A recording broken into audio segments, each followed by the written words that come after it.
Social media వల్ల చాలా time waste అవుతుందని మనం అంతా అనుకుంటాం. ఈ చిన్న సెట్టింగ్ చేసుకుంటే అదే సోషల్ మీడియా మనకు ఒక బెస్ట్ టీచర్ అవుతుంది. ఆ సెట్టింగ్ పేరు అల్గోరిథం. ఇనిషియల్ గా నేను వాడే ఇన్స్టాగ్రామ్ అండ్ యూట్యూబ్ లో వచ్చే వీడియోస్ అన్ని కూడా కంప్లీట్ ర్యాండమ్ గా ఉండేవి, కంప్లీట్ నాయిస్. అండ్ ఈ ప్రాబ్లం చాలా మందికి ఉంటుంది. బట్ మనం ఇక్కడ గుర్తు చేసుకోవాల్సింది ఏంటంటే, ఏ అప్లికేషన్ అల్గోరిథం అయినా సరే మనల్ని కంటెంట్ విషయంలో కంట్రోల్ చేయదు. జస్ట్ మన ఇంట్రెస్ట్ ని ఫాలో చేస్తుంది అంతే. ఏ కంటెంట్ ని లైక్ చేస్తున్నాం, సేవ్ చేస్తున్నాం, అలాగే ఏ వీడియోస్ మనం పూర్తిగా చూస్తున్నాం, వీటిని బేస్ చేసుకుని మన ఫీడ్ అనేది మారుతూ ఉంటుంది. ఒకవేళ మనం అల్గోరిథం ని కరెక్ట్ గా ట్రైన్ చేయగలిగితే దానివల్ల చాలా అడ్వాంటేజెస్ ఉన్నాయి. మనకి ఫీల్డ్ లో వచ్చే వీడియోస్ అన్ని కూడా మనకు ఒక ఫ్రీ పర్సనల్ టీచర్ లా మారుతాయి.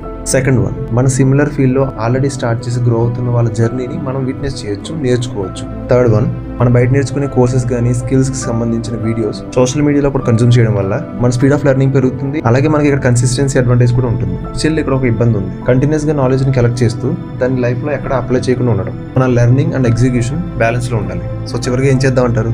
అల్గోరిథం ని ట్రైన్ చేద్దామా లేక బ్లేమ్ చేద్దామా?